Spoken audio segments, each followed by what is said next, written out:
eu sou a Yali e o assunto que eu tenho hoje na ponta da língua é o uso sexista da linguagem.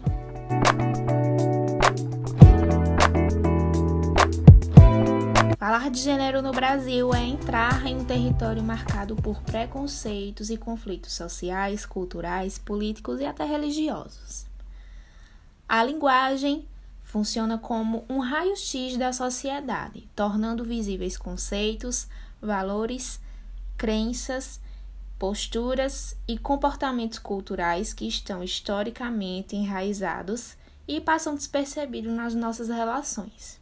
Para a nossa discussão de hoje, não usaremos o termo linguagem sexista, mas sim uso sexista da linguagem, por compreendermos que a língua é viva, mutável, refletindo dessa forma os pensamentos e valores da sociedade que a utiliza.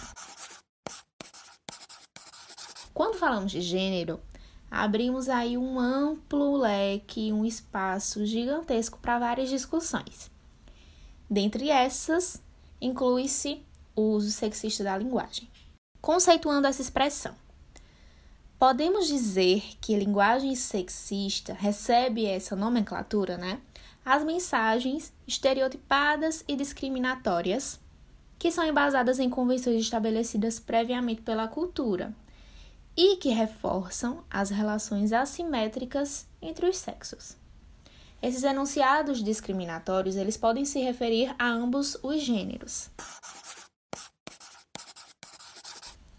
Normalmente, essa linguagem é pautada pela própria educação sexista que a gente recebe nos núcleos familiares, nas igrejas, nas escolas, através dos meios de comunicação. O uso sexista da linguagem é resultado e reflexo também da sociedade, visto que nossa estrutura social é carregada de vários preconceitos enraizados, como nós já sabemos. Reconhecer a mulher pelo nome do marido, aquela partículazinha de, ao acrescentar o sobrenome do marido ao nome da mulher, dando aquela conotação de posse. Mais recentemente, o hábito de chamar a mulher como esposa de, ao invés de tratá-la pelo nome. Até mesmo a forma de tratamento às mulheres como menina, moça, senhorita ou senhora, que possui apenas o intuito de sinalizar ao homem a disponibilidade dessa mulher. Todos esses são exemplos de manifestações do uso sexista da linguagem. Os homens também são penalizados pelo uso da linguagem para reforçar o patriarcado, como quando se reproduz máximas do tipo homem não chora, cozinha não é lugar para homens, homem que ganha menos que mulher é incompetente, azul para menino, rosa para menina e afins. Mas nós sabemos que o uso sexista da linguagem vem exatamente para reforçar essa ideia de submissão da mulher. Um grande exemplo de uso sexista da linguagem aconteceu aí com a nossa presidenta Dilma Rousseff. A eleição da primeira presidenta do Brasil trouxe à tona vários debates sobre sexismo na linguagem, e isso foi desencadeado pela resistência, sobretudo da mídia, mas também da população, em usar o termo presidenta. A preocupação não era apenas linguística, mas uma manifestação sutil de preconceito de gênero. Para quem não sabe, a forma feminina da palavra está correta e prevista na Lei nº 2.749, de 2 de abril de 1956, a qual dispõe sobre os nomes designativos das funções públicas. No VOLP, que é o vocabulário ortográfico da língua portuguesa, assim como em diversos bons dicionários da língua, a forma presidenta também é reconhecida como correta. Porém, enquanto estava no cargo, era super comum vermos construções como a presidente eleita ou a presidente do Brasil, numa tentativa de resistir à forma feminina da palavra. É claro que essa polêmica não se restringe só a uma preocupação exagerada com a língua portuguesa.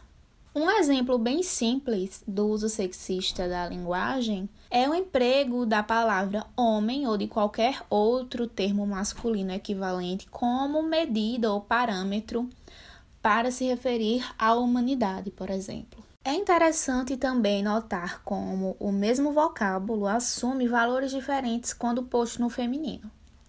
Quando, por exemplo, usamos o termo touro para nos referirmos à força ou bravura de um homem, ao passo que o termo vaca tem o intuito de ofender e desvalorizar a mulher, assim como o termo galinha, quando designado ao homem, é no sentido de um homem sexualmente livre, já para a mulher é uma desvirtuada, e entre outros exemplos que temos na nossa língua. Essa é uma discussão muito pertinente e extremamente necessária.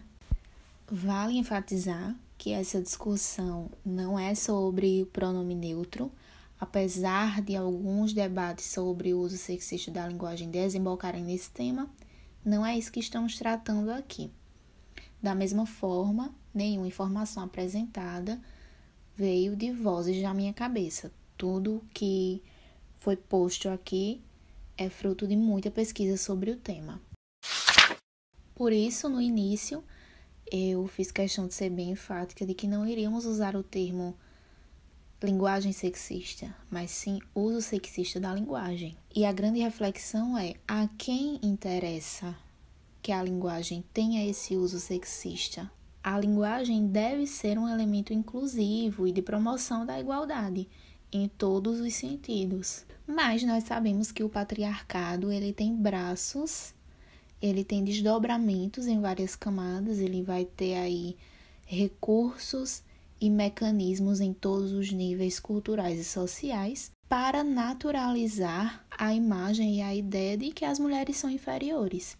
E o vocabulário, o uso da linguagem, com certeza vai estar a esse serviço também. Apesar de nós acharmos que falamos de maneira muito espontânea, as escolhas das palavras, elas dizem muito do que queremos dizer e de como queremos dizer aquilo. É muito importante que tenhamos atenção e zelo ao fazermos nossas construções linguísticas. A linguagem reflete o nosso sentir, o nosso agir, a nossa percepção de mundo no momento. O uso da linguagem de maneira sexista legitima a discriminação e a desigualdade e reduz à inexistência quem não é contemplado por ela. Esse foi o episódio piloto do Na Ponta da Língua. Acompanhe meu conteúdo no Instagram, pelo @ialijaine, e no YouTube, também pelo canal ialijaine. Vamos debater juntos sobre feminismo, livros, linguagem e comunicação. Aguardo vocês no nosso próximo episódio. Beijos!